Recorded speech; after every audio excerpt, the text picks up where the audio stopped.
Todetaan kokouksen läsnäolijat, pyydän käyttämään järjestelmää.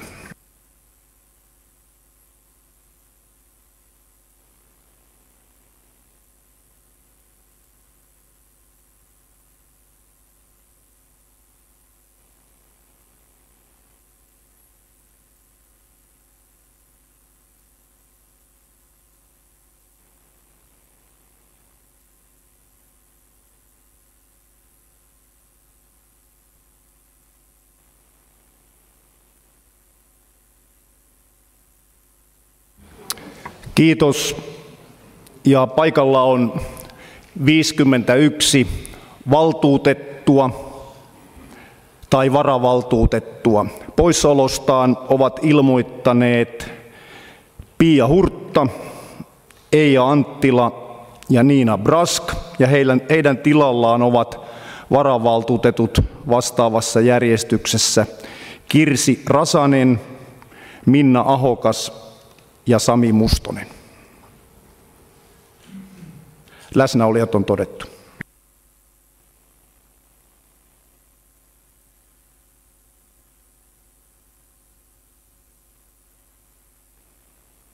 No niin, hyvä. Kiitos. Siirrytään pykälään 108, kokouksen laillisuus ja päätösvaltaisuus. Päätösehdotus on, että todetaan kokouksen laillisuus ja päätösvaltaisuus. Avaan asiasta keskustelun. Ja keskustelu päättyy. Kokous on laillisesti kokoon kutsuttu ja päätösvaltainen. Pykälä 108 on käsitelty. Siirrytään pykälään 109, pöytäkirjan tarkastajat. Ja ehdotus on, että vuorojärjestyksen mukaan mennään Juhan Pardi ja Niina Brask, ja Niina Braskin poissa ollessa Hilkka Duffa. Juhan, käykö? Sopiiko? Ja Hilkka sopii. Kiitos. Eli valitaan pöytäkirjan tarkastajiksi Juhan Pardi ja Hilkka Duffa. Pykälä 109 on loppuun käsitelty.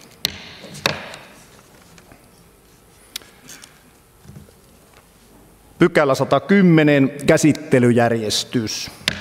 Ja ehdotus on, että hyväksytään listan mukaisena. Avaan keskustelun. Tässä ei ole pyydettyjä puheenvuoroja. Tuon tässä kohtaa tiedoksi valtuustolle, että valtuustolle on hallintosäännön 13. luvun 2. pykälän mukaisesti annettu valtuustoryhmien muodostamisesta seuraavat kirjalliset ilmoitukset. Kotkan sosiaalidemokraattinen valtuustoryhmä, kokoomuksen RKP:n valtuustoryhmä, Kotkan vasemmistoliiton valtuustoryhmä, perussuomalaisten valtuustoryhmä, vihreät valtuustoryhmä, keskustan valtuustoryhmä ja kristillisdemokraattien valtuustoryhmä. Mä esitän, että nämä voidaan merkitä tämän pykälän kohdalla tiedoksi. Ja sen lisäksi esitän, että valtuusto hyväksyy nämä valtuustoryhmien nimet. Tähän. Eli keskustelu on päättynyt ja käsittelyjärjestys on hyväksytty listan mukaisesti ja merkitään tiedoksi valtuustoryhmien kirjalliset ilmoitukset valtuustoryhmien muodostamisesta sekä hyväksytään valtuustoryhmien nimet. Tästä tulee kaupunginvaltuuston päätös ja 110 on loppuun käsitelty.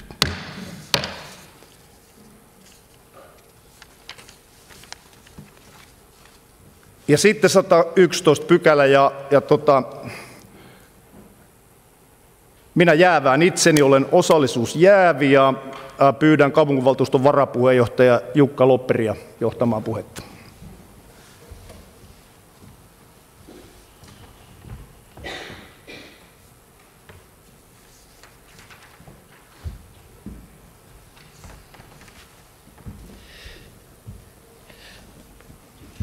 No niin, eli pykälä 111.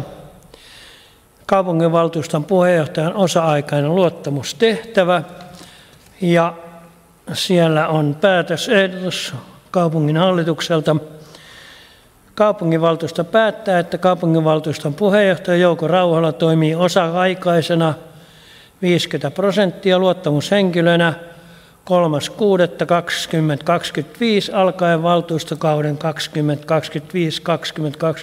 loppuun 31.5.2029 saakka, ellei valtuusto sitä ennen muuta päätä. Rauhalan palkka maksetaan luottamushenkilöiden palkkiosäännön mukaisesti.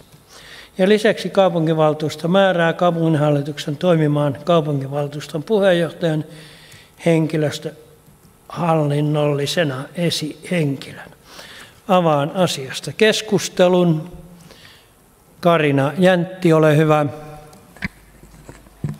Kiitos puheenjohtaja. Haluan esittää huoleni liittyen kaupunginvaltuuston puheenjohtajan puolipäiväiseen palkkaukseen.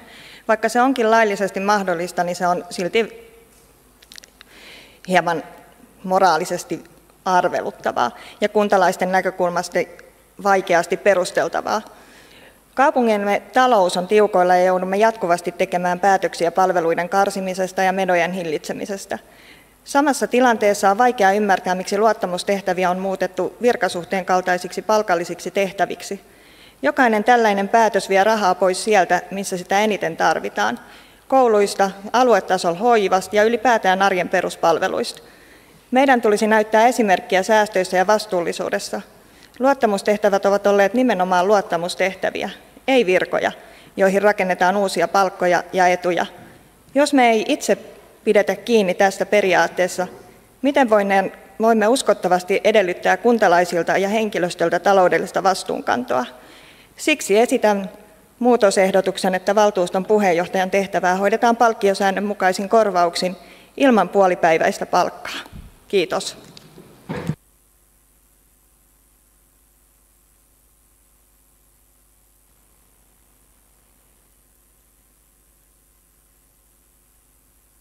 Saisiko tämän kirjallisena, että puheenjohtaja osaa sen lukea oikein, koska puheenjohtaja ei ulkomuistista muista. Sitten Jarkko Vuorela, ole hyvä. Arvoisa puheenjohtaja, hyvät valtuutetut, kannatan valtuutettu Jäntin ehdotusta. Kiitos. Samuli Sipakov, ole hyvä. Joo, kiitos puheenjohtaja.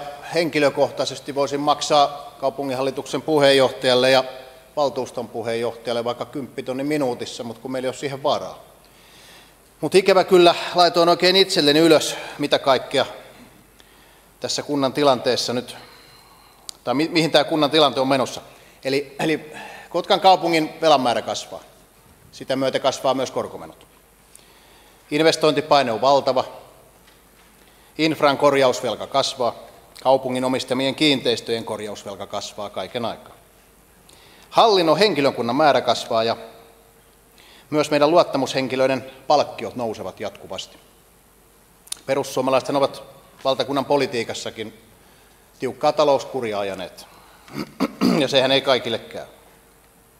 No, tässä pykälässä niin perussuomalaisten ryhmä ei mene joukon mukana, vaan on tehnyt tämän muutosesityksen, jota on kannatettu. Pitää sanoa se, että jos kyseessä olisi joku toinen valtuutettu, muistan taannoin tässä eräs kaupungin valtuuston puheenjohtajaksi valittu henkilö, voi olla, että ole väärässä, korjatkaa, taisi olla kokoomuksen Elomaa, niin hän ihan kaikessa hiljaisuudessaan niin ilman mitään julkisuustemppuja niin tiputti tätä omaa palkkiotaan. Taisi olla 750 € kuussa, jos en ole ihan varma tästä, mutta minun mielestä tämä ei ole ollenkaan hyvä asia. Mitään henkilökohtaista tässä ei ole. Kiitos. Antti Hyyryläinen, ole hyvä. Joo, kiitos arvoisa puheenjohtaja, hyvät valtuutetut. Nämä palkkioasiat on aina sellaisia, että varmasti herättää niin kuin kansalaisten intohimoja ja miksei valtuutettujenkin. Ja meillähän on tässä talossa ollut sellainen tapa, että aina edellinen valtuusto pyrkii juuri sen takia sopimaan kaikki palkkiot, ettei nämä niin kuin henkilöityisi nämä palkkiokysymykset sitten, kun uusi valtuusto on valittu. Mä ymmärrän, että tämä pykälä täytyy tässä uuden valtuuston päätettävänä olla, mutta nähdäkseni sellainen tapa, kun silloin edellisen valtuuston vielä toimiessa ryhmyrit on näistä luottamustoimien palkkioista keskustellut ja neuvotellut, niin jos silloin nähdään, että selvä enemmistö on esimerkiksi sen kannalla, että kaupunginvaltuuston puheenjohtaja tulisi saada tämä 50% palkkio, niin sitten sitä ei enää uusi valtuusto välttämättä lähtisi äänestyttämään. Että se on ehkä vähän sellaista epähygieenistä siihen nähden, kun emmehän me silloin keväällä tiennyt, että kuka istuu siinä valtuuston puheenjohtajan pallilla. Ja mun mielestä se silloin on niin kuin salonkikelpoista päättää, että mikä se summa on, kuka sitten siellä istuukaan. Kiitos. Jari Elomaa, ole hyvä. Joo, kiitos puheenjohtaja. Minä en ota nyt kantaa siihen, miten minun kaudella sitten sitä palkkiosääntöä noudatettiin, mutta kysyisin vaan perussuomalaisilta, kun se on kuitenkin tämä palkkiosääntö on valtuuston hyväksymä ja meidän hallintosääntö tämän asian hyväksyy, niin te sanotte, että se on moraalisesti arveluttavaa, niin haluaisin kuulla nyt, että miten se on moraalisesti arveluttavaa. Samuli Sipakov, ole hyvä. Joo, kiitos puheenjohtaja. No, minä tietysti vastaan omalla suulla enkä perussuomalaisten suulla, mutta ongelmahan tässä nyt vaan on se, että kun tämä on tullut jäädäkseen tämä käytäntö, ja tässä ei tule ikinä käymään enää sillä lailla, että hallituksen puheenjohtaja tai valtuuston puheenjohtaja on pelkästään vuosipalkkiolla. Tämähän on ikävä kyllä ihan väärä suunta. Muistan aikoinaan demareiden entinen vetäjä Antti Rinne, niin oli joku tämmöinen linja-automainos. Siinä puhuttiin samasta suunnasta, mutta nyt meillä on kyllä ihan väärä suunta, meillä ei ole sama suunta. Eli meidän pitäisi nimenomaan pyrkiä siihen, että me hallinnon kuluja vähennetään, koska meillä kuitenkin asukasmäärä laskee ja toivottavasti myös ensi kaudella valtuutettujen määrä tippuu siihen 43-51, mutta ikävä kyllä, kun meillä ei ole vaan varaa tähän. Ja tämähän tulee paisumaan pikkuhiljaa, kohta meillä on lautakuntien puheenjohtajat puolipäiväisiä. Kiitos. Ei muita pyydettyjä puheenvuoroja, joten päätän asiasta keskustelun. Ja tässä on nyt 2 ehdotusta, eli tämä kaupunginhallituksen esitys, jonka äsken luin, ja vastaehdotus, perussuomalaisten ehdotus. Luetaan se täältä. Valtuuston puheenjohtajan tehtävä hoidetaan palkkiosäännön mukaisin korvauksin ilman puolipäiväistä palkkaa. Tämä on siis perussuomalaisten ehdotus. Valtuuston puheenjohtajan tehtävä hoidetaan palkkiosäännön mukaisin korvauksin ilman puolipäiväistä palkkaa. Näin puolustamme sekä kuntalaisten luottamusta että kaupungin talouden kestävyyttä. Ja sitten suoritamme asiasta äänestyksen. Kaupunginhallituksen esitys on jaa, eli se on plussa, ja perussuomalaisten vastaehdotus on ei, eli miinus, ja pyydän äänestämään.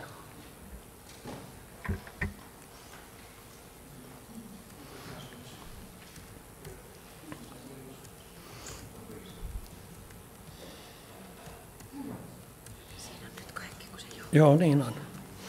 No niin, eli äänestäneitä on ihan oikein 50, koska Jouko Rauhala on jäävännyt itsensä. Ja kaupunginhallituksen esityksen puolesta on äänestänyt 45 ja ei äänestänyt 5, joten pykälässä 111 kaupunginhallituksen esitys tulee päätökseksi.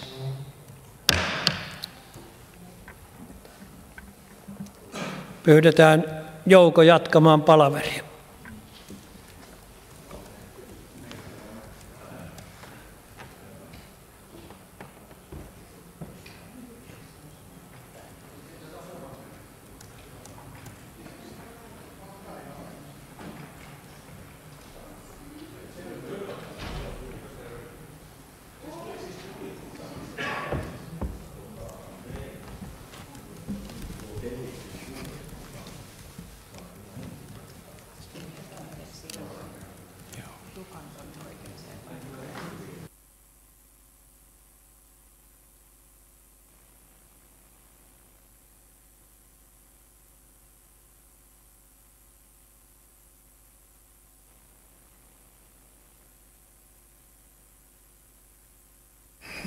Kiitos Jukka. Ja sitten pykälä 112, tarkastuslautakunnan jäsenten vaali. Ja päätösehdotus on, että kaupunginvaltuusto valitsee toimikaudeksi 2025-2029 tarkastuslautakuntaan 8 jäsentä ja yhtä monta henkilökohtaista varajäsentä sekä valitsee varsinaisista jäsenistä 1 puheenjohtajaksi ja 1 varapuheenjohtajaksi, jotka ovat valtuutettuja. Avaan keskustelun.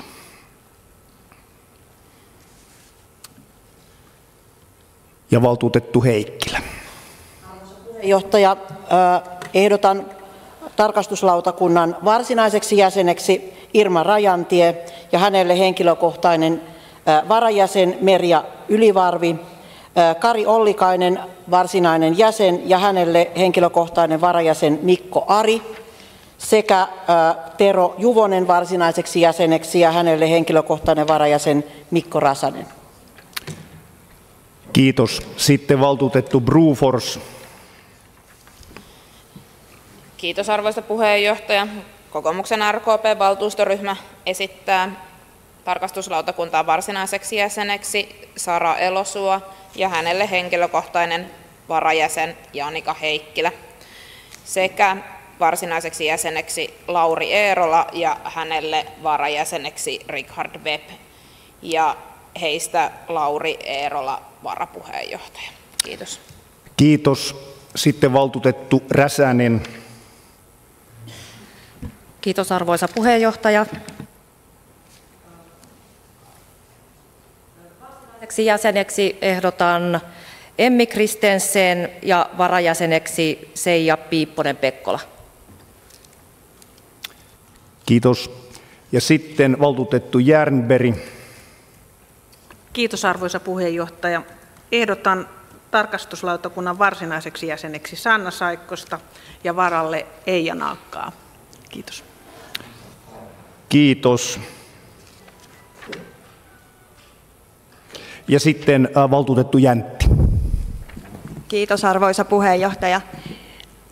Esitän tarkastuslautakunnan puheenjohtajaksi Mika Nikkistä ja varajäseneksi Mikko Haaksluoto.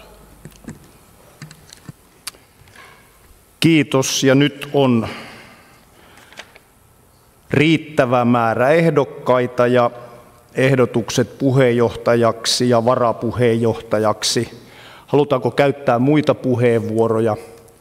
Keskustelu päättyy. Ja kaupungin valtuusto valitsee toimikaudeksi 2025-2029 tarkastuslautakuntaan seuraavat jäsenet ja heille henkilökohtaiset varajäsenet. Mika Nikkinen, varajäsen Mikko Haaksluoto. Lauri Eerola, varajäsen Richard Webb. Irma Rajantie, varajäsen Merja Ylivarvi. Kari Ollikainen ja hänelle varajäsen Mikko Ari. Tero Juvonen ja hänelle varajäsen Mikko Räsänen. Sara Elosuo ja hänelle varajäsen Janika Heikkilä. Emmi Kristensen ja hänelle varajäsen Seija Piipponen-Pekkola ja Sanna Saikkonen ja hänelle varajäsen Eija Naakka. Ja edelleen tarkastuslautakunnan puheenjohtajaksi Mika Nikkinen ja varapuheenjohtajaksi Lauri Eerola. Tästä tulee valtuuston päätös.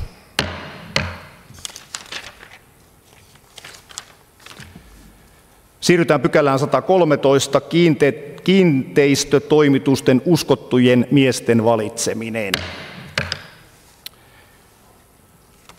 Ja päätösehdotus on, että kaupunginvaltuusto päättää valita kiinteistömuodostamislain 6. pykälän tarkoittamat uskotut miehet Kari Ollikaisen, Eva Pukkilan ja Pekka Virtasen tilalle valtuuston toimikaudeksi 2025-2029. Avaan keskustelun. valtuutettu Heikkilä. Kiitos arvoisa. Nyt ei ole vihreitä.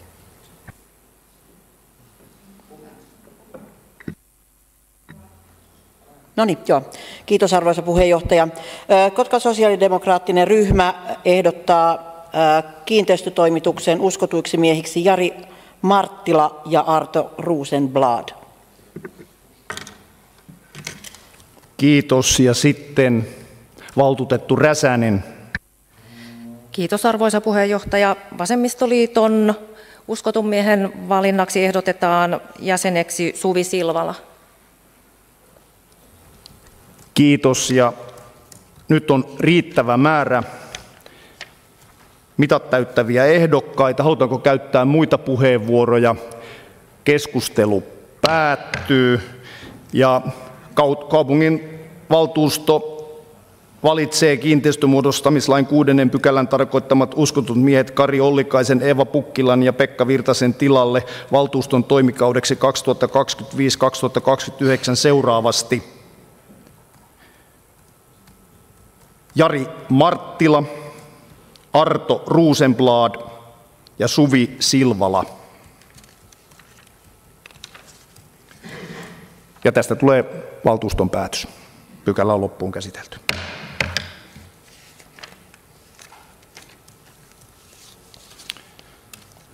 Siirrytään pykälään 114, eron myöntäminen varavaltuutetun tehtävästä, Flink Tero. Ja päätösehdotus on, että kaupunginvaltuusto hyväksyy Tero Flinkin eron varavaltuutetun tehtävästä. Avaan keskustelun. Keskustelu päättyy. Tero Flinkin ero on hyväksytty, pykälä on loppuun käsitelty.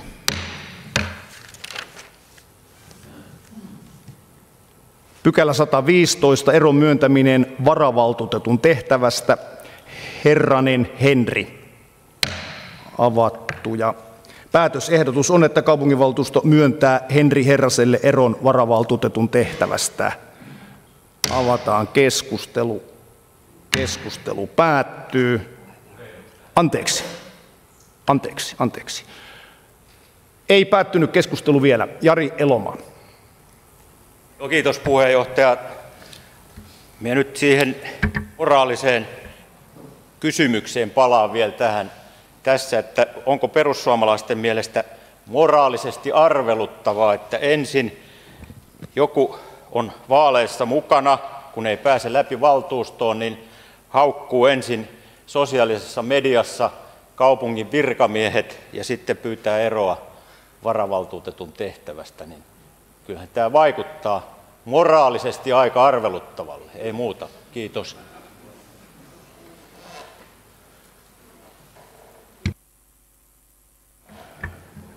Valtuutettu Sibakov. Joo, kiitos puheenjohtaja. Niin, onhan se aika moraalitonta, mutta kaikilla on omat syynsä. Taidan tietää, ketä tarkoitat tässä pykälässä, mutta hän vastatkoon sitten itse, jos tarvii. Mutta ehkä meillä on sitten vaan niin huono ryhmä, että meiltä porukka lähtee. Kiitos.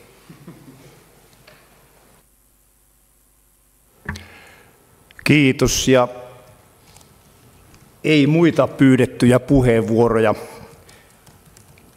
Keskustelu päättyy ja kaupunginvaltuusto myöntää Henri Herraselle eron varavaltuutetun tehtävästä. Tämä on päätetty. Pykälä 116, eron myöntäminen varavaltuutetun tehtävästä, Tiusanen Kari. Avattu. Ja päätösehdotus on, että kaupunginvaltuusto hyväksyy Kari Tiusaselle eron varavaltuutetun tehtävästä. Avaan keskustelun.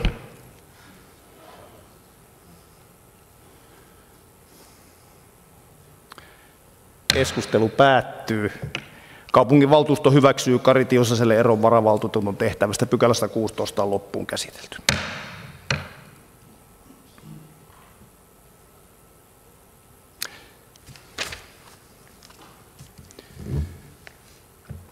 Sitten avataan pykälä 117, Kymen jätelautakunnan alueen kuntien jätepoliittinen ohjelma 2025-2030. Ja päätösehdotus kuuluu, että kaupunginvaltuusto hyväksyy liitteenä olevan Kymen jätelautakunnan alueen kuntien jätepoliittisen ohjelman vuosille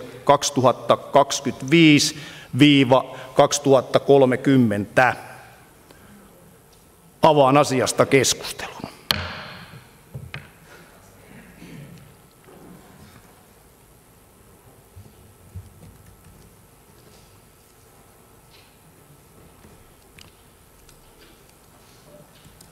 Ja kirjallinen puheenvuoropyyntö on tullut valtuutettu Eskolalta. Valtuutettu Eskola, olkaa hyvä. Kiitos puheenjohtaja. Tutustuin siihen jätepoliittiseen ohjelmaan ja siellä on hyvin tarkkaan sanottu 2025 tavoitteet ja 2030 tavoitteet, mutta missään ei kerrota, että mikä on nykytilanne ja myöskään Kotkan tekninen lautakunta, joka sitä on keväällä käsitellyt, niin ei ole antanut siihen mitään kommenttia, että ehkä jatkossa, kun seuraava jätepoliittinen ohjelma tehdään, niin lautakunta olisi vähän tarkkaavaisempi tämän suhteen ja saataisiin nämä nykytila myös esille. Ei muuta, kiitos. Kiitos. Ja seuraavaksi valtuutettu Almgren. Joo, kiitos arvoisa puheenjohtaja.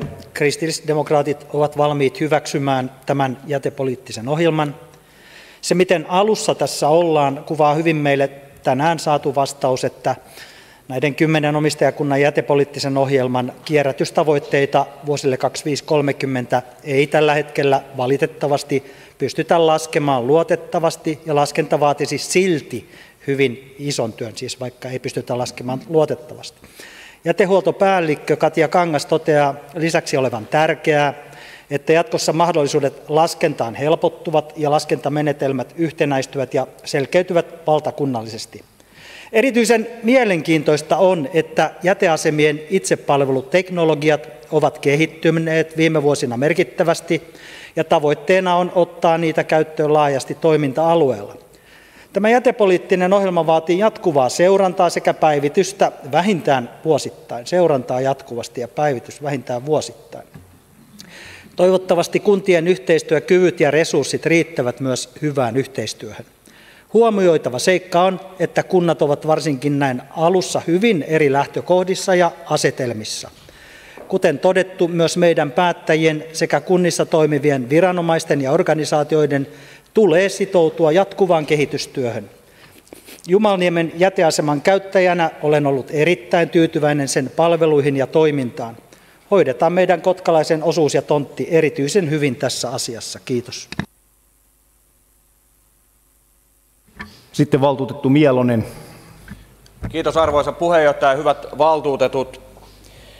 Jätepoliittisen ohjelman taustallahan on jätelaki, joka on uudistunut.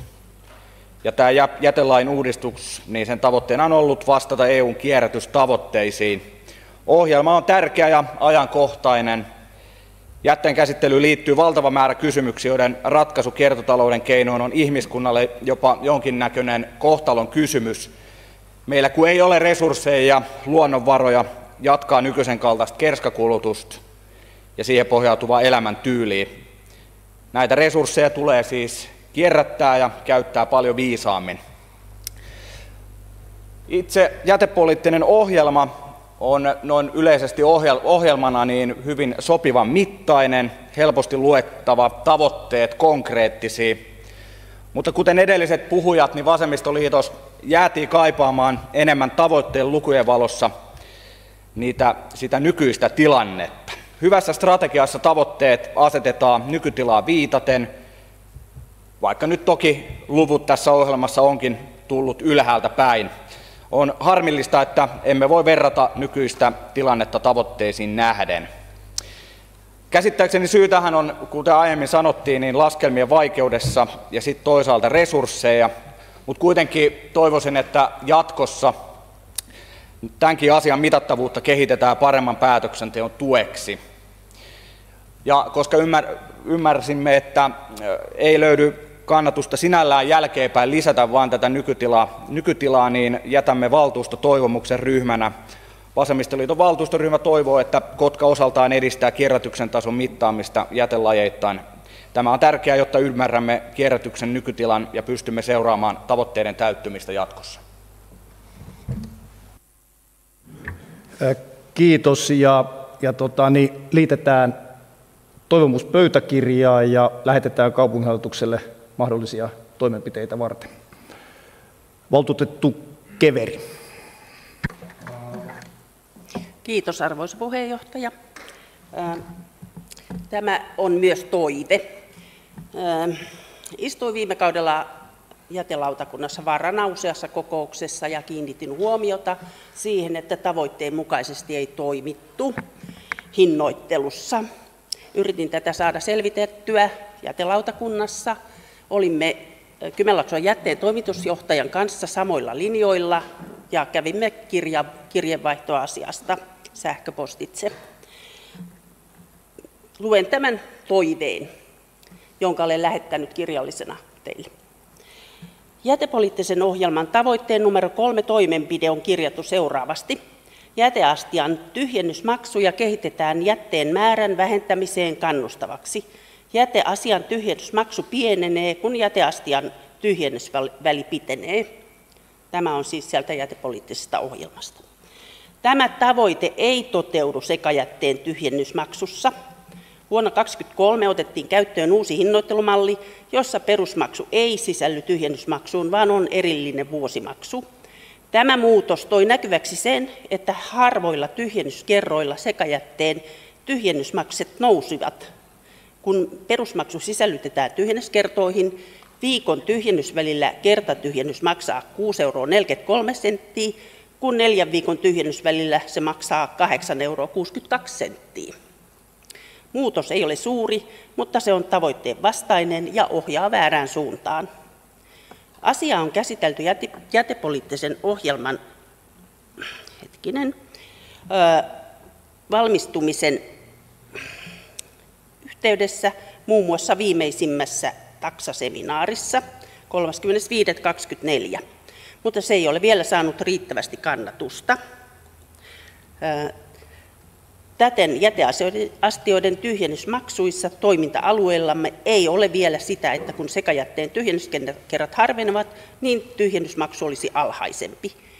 Pääkaupunkiseudun jätehuollossa HSY-malli on käytössä.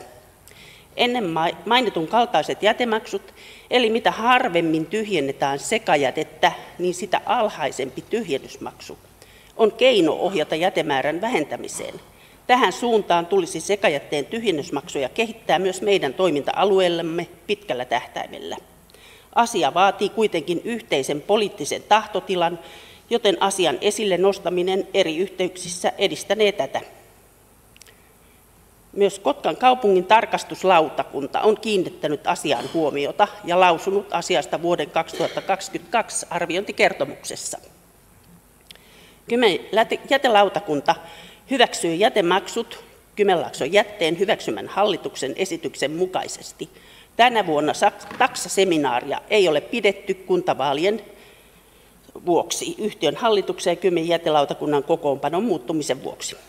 Kymenlaakson jäte Oyn toimitusjohtaja esittelee uudelle Kymen jätelautakunnalle jätemaksujen perusteita 18.9.2025. Toiveena on, että tässä yhteydessä otetaan käyttöön tavoitteen mukainen hinnoittelumalli, jossa sekajätteen tyhjennysmaksun hinta laskee, kun tyhjennyskerrat harvenevat. Toiveena on myös jakelu jätelautakunta Kymenlaakson jäte. Kiitos. Kiitos. Ja tämä valtuustotoivomus liitetään pöytäkirjaan ja lähetetään kaupunginhallitukselle mahdollisia toimenpiteitä varten. Valtuutettu Hyyryläinen. Joo, kiitos arvoisa puheenjohtaja. Ihan kuten valtuutettu Eskola ja Mielonen edellä totesivat, että nämä nykytilaa kuvaavat luvut olisi ihan kiinnostavia siinä kohtaa, kun tehdään jätepoliittista ohjelmaa, että tiedettäisiin, että ollaanko me nyt kuinka paljon jäljessä vai edellä missäkin kierrätysasteesta näitä Euroopan unionin tavoitteita. Ja tuo vastaus, niitä lukuja ei ole saatavilla ja on vaikea laskea, niin se nyt ei ihan koko totuus ole. Se on totta, että paikallisesti ei sellaisia lukuja ole olemassa, mutta kyllä valtakunnallisesti löytyy, että ihan muutaman vuotta vanhoja lukuja, esimerkiksi ympäristöministeriön laskelmia näistä kierrätysasteista, ja kyllä nämä olisi antanut nyt sitten ehkä päätöksentekijöillekin vähän osviittaa, että missä jätelajissa ollaan missäkin vaiheessa menossa. Että siellähän ollaan näin, että rautametalleissa, alumiineissa, lasissa, paperissa ja kartongissa Suomi on niin kuin kirkkaasti ohittanut nämä EU-tavoitteet, eli ollaan niin kuin paljon plussalla, että siellä oli kaikki nämä jätelajit yli 90% kierrätysaste, mikä on niin kuin tosi hyvä uutinen. Mutta sitten muovi ja puu, niin niissä ollaan selvästi jäljessä, että jos tämän vuoden loppuun pitäisi muovi olla 50% ja 5 vuoden päästä 75%, niin siellä liikutaan vähän yli 30% Suomessa kierrätysasteessa, ja puu tämän vuoden loppuun pitäisi olla 25 ja 5 vuoden päästä 30, niin ollaan ihan muutamissa prosenteissa kierrätysasteessa, niin ehkä sitten tässä jäteohjelmassa, joka sinänsä muuten on hyvä ja siinä on konkretiaa paljon, niin olisin halunnut nähdä jonkinlaisen painotuksen, että meillä on nimenomaan sen puun ja muovin kierrättämisen suhteen ne haasteet, ja niissä me jäädään myös muista Pohjoismaista aika selvästikin jälkeen. Niin ehkä tässä jätepoliittisessa ohjelmassa ei nyt sillä tule esille tämä, että nimenomaan nämä 2 jätelajia kaipaisi paljonkin kehittämistä ja parannettavaa siinä kierrätysasteessa.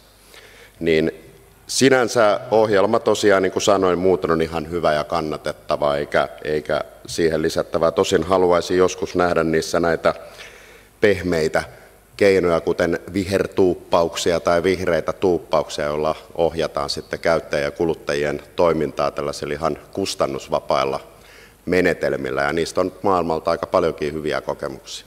Kiitos. Valtuutettu Montonen. Kiitoksia, arvoisa puheenjohtaja, hyvät valtuutetut. On ihan hienoa, että tämä jätepoliittinen ohjelma on nyt täällä meidän käsittelyssä, ja ihan pikaisesti siitä vain sanon sen, että tämä on todella tärkeää luonnonvarojen kestävän käytön edistämistä. Jätteiden kierrätys on tosi tärkeä juttu, niiden uudelleen käyttö, ja sitten me saamme siitä myös energiahyötyjä. Ympäristösuojelullinen näkökulma on minusta tässä hyvin tärkeä kohta myöskin. Ja tavallaan me emme ehkä aina ymmärrä sitä, että me ei saada niitä kaikkia tuotteita sitten jatkossa. Ehkä me ikäihmiset vielä saadaan, mutta sitten nämä meidän lapset ja lapsenlapset voi joutua sellaiseen tilanteeseen, että ei enää eletäkään tällaista elämää niin kuin tässä vaiheessa, että ei ole hirveää pulaa mistään aineksista. Ja sitten täällä puhutaan velvollisuudesta, eli asuntojen ja asukkaiden velvollisuudesta liittyä jätehuoltoon, mutta toivoisin, että nämä oikeudet olisi sellainen asia, että me pystytään niin kuin niiden kautta edistämään luonnonsuojelua. Ja tiedottaminen on kyllä tosi tärkeää. Katselin noita sivuja tuolla, mitä on Kymenlaakson jätteen ja jätelautakunnan, ja yritin etsiä, että onko siellä muunkielisiä kuin suomenkielisiä ohjeita, ja ehkä oli niin huono, etten löytänyt niitä, mutta ainakin täytyy toivoa, että tiedottamisessa käytetään sitten myös muita kieliä, että kaikki meidän kuntalaiset pystyy sitten niitä ohjeita noudattamaan helpommin.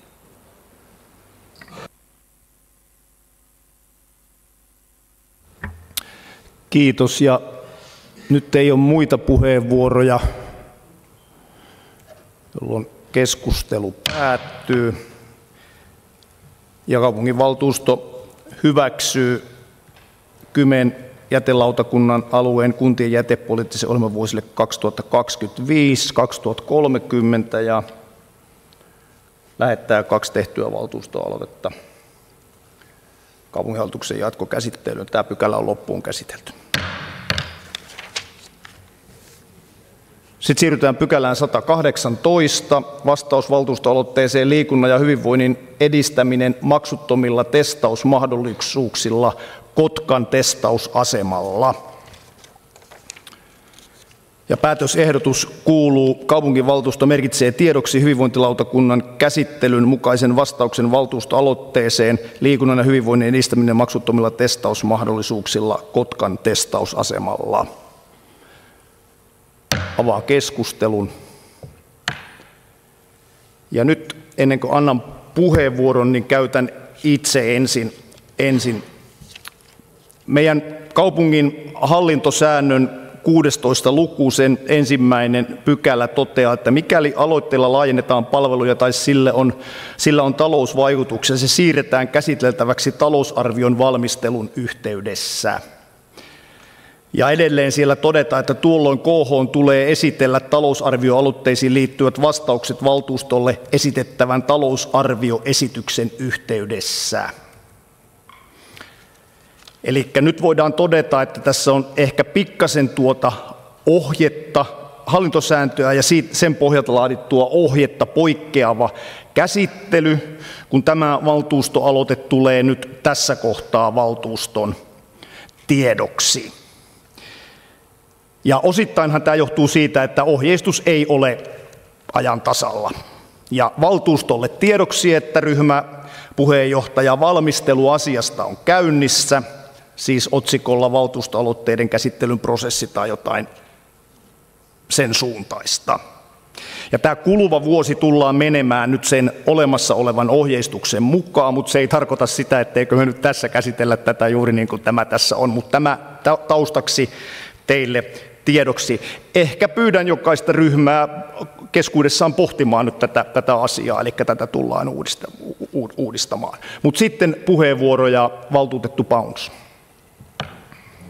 Joo, kiitos puheenjohtaja, hyvät valtuutetut. Mun mielestä tämä on erinomainen aloite ja toivottavasti äänestetään sen puolesta sitten, kun on sen aika. Haluan vaan nopeasti puhua itse testausasemasta. Mä oon nähnyt sen kasvun ja tietysti ikään kuin mun toimisto on siinä vieressä ja sitten hänen ensimmäinen työntekijä, joka sitten nukkui pois, niin näin kun teki pitkiä päiviä, näin mikä se valtava potentiaali sillä oli. Tietysti itse urheiluseurassa työskentelevänä vein sinne paljon pelaajia testattavaksi sekä urheiluakatemian puolelta, mutta sitten Max mulle näytti myös niitä tarinoita, jolloin on työkyvyttömiä ihmisiä tuotu sinne ja sen kautta saatu harjoitusohjelmaa ja pystytty testaamaan, ja niitä on saatu taas työkykyisiä. Eli mun mielestä meillä on siellä Karhuvuoren kulmassa sellainen nukkuva jättiläinen, joka oikein käytettynä saavutetaan sen maksimipotentiaalin. Siinä on oikeasti on isoa iloa koko kunnalle ja yhteiskunnalle, ei pelkästään urheiluseuroille, jotka mun mielestä voisi myös alkaa sitä käyttämään lisää, mutta ehdottomasti niin kuin muillekin kuin vain urheiluseuroille. Sillä on ihan valtava potentiaali. Kiitos. Ja valtuutettu Mielonen. Joo, kiitos puheenjohtaja. Jatkan puheenjohtajan aloittamaa puheenvuoroa tästä talousarvioaloitekäytännöstä. Meillähän on ollut paljon valtuustoaloitteet, jotka on tulkittu väärin talousarvioaloitteeksi, vaikka niillä ei välttämättä ole seuraavan vuoden talousarvio ollut minkäännäköistä vaikutusta. Olen itse tehnyt muutaman tällaisen. Ja näissä tapauksissa ilman, että minä aloitteen tekijänä olen ollut tietoinen, näihin aloitteisiin onkin vastattu, ja se aloitevastaus olisi pitänyt aloitteen tekijän ymmärtää kaivaa sen kyseisen vuoden lautakunnan käsittelyn liitteestä. Että siellä oli vastattu muutamalla sanalla. Ja tämä ehkä paljasti sen, että tässä meidän mallissa on ongelma, että nämä talousarviot on jotenkin eriarvoisessa asemassa. Eli on olemassa talousarvioaloitteita, jotka menee sitten sinne lautakunnan käsittelyyn ilman, että niitä käytännössä edes aloitteen tekijälle tiedotetaan, ja ne jää sinne mappi B-hen. Sitten on olemassa valtuustoaloitteita, jotka saa täällä sitten käsittelyyn. Niin olin toteamassa, että nimenomaan tämä tapa, jolla tähän valtuustoaloitteeseen on vastattu, on mun mielestä hyvä. Tätä käsitellään sekä talousarvioaloitteena, mutta se tuodaan kuitenkin tänne valtuustoon omassa pykälässä tiedoksi. sanoisin, että tästä kannattaa ottaa meidän tulevassa prosessissa malliin. Loistavasti vastattu. Kiitos. Ja sitten valtuutettu Posti. Kiitos arvoisa puheenjohtaja. Niin kuin tässä on nyt hehkutettu tätä aloitetta, erittäin tärkeä asia. On vaan harmi, että se markkinointi on ollut ehkä jäänyt vähän puolitiehen. Todella tärkeää, oli se sitten urheilijasta tai kuntalaisesta kysymys. Voisin jopa sanoa, että jos vähän mietittäisiin vielä pidemmälle ja käytäisiin vaikka tuolla Mikkelissä Saimaan stadiumissa katsomassa, miten Mikkeli ja SAMKI tekee yhteistyötä testiasemalla ja pääasiallisesti myös urheilijat, mutta myös vanhukset, jotka on otettu sinne asiakkaiksi. Siellä ei ole sen kummempaa juoksumattoa vanhuksille, vaan joukko erilaisia pelejä, joissa vanhus joutuu matolla väistelemään esteitä ja niin poispäin, mutta erittäin motivaatiohomma ja vanhusten kannalta erittäin tärkeä asia. Pitää sanoa, että yritetään pitää ja kehittää vaan tätä asiaa. Tämä on hyvä juttu. Kiitos. Kiitos. Ja nyt ei ole muita puheenvuoroja, pyyntöjä, niin keskustelu päättyy ja kaupunginvaltuusto merkitsee tiedoksi tämän valtuustoaloitteen liikunnan ja hyvinvoinnin edistäminen maksuttomilla testausmahdollisuuksilla Kotkan testausasemalla. Ja vaikka emme sitä pöytäkirjaa merkitsekään, niin nämäkin puheenvuorot käytämme tässä valmistelussa hyödyksemme. Pykälä 118 on loppuun käsitelty. Ja sitten siirrytään pykälään 119, valtuustoaloitteet. Avaan keskustelu. Ja no niin, hyvä. Eli valtuutettu Hasu. Kiitos puheenjohtaja. Kolmannen sektorin palkkatuen vaikutukset ja järjestöjen toimintaedellytysten turvaaminen on esityksen nimi. Pienet kolmannen sektorin yhdistykset ovat vaikeuksissa palkkatuen ehtojen ja projektien omarahoitusosuuksien kiristyttyä. Nykyinen palkkatuen taso 50–70% velvoitesolmia toistaiseksi voimassa olevia työsopimuksia ovat lisänneet järjestöjen taloudellista riskiä. Palkkatuesta huolimatta työnantajalle jää maksettavaksi omarahoituksen lisäksi työnantajamaksut, lomarahat, työterveyskulut, työvälineiden hankintakulut ja vakuutukset ja niin edelleen. Nämä kulut rasittavat erityisesti pieniä järjestöjä. Kolmannen sektorin toiminta perustuu määräaikaisiin avustuksiin ja projektirahoituksiin. Viimeaikaiset muutokset ovat lisänneet omarahoitusosuutta ja kustannuksia, joita tulot eivät kata.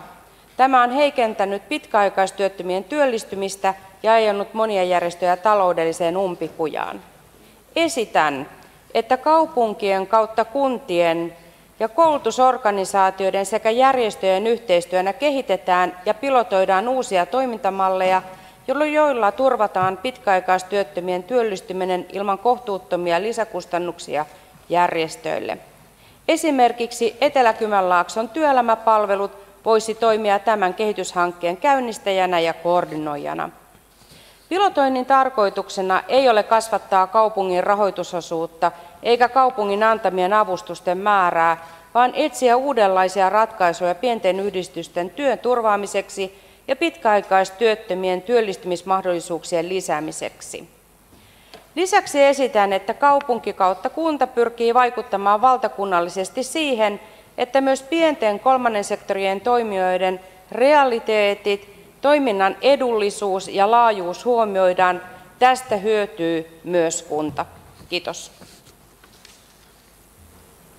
Kiitos. Ja aloite lähetetään asianmukaisesti kaupunginhallituksen käsiteltäväksi. Ei muita pyydettyjä puheenvuoroja, niin pykälä 119 on loppuun käsitelty ja muita pykäliä meillä ei ole, joten tämä kaupunginvaltuuston kokous on päättynyt ja toivotan turvallista kotimatkaa.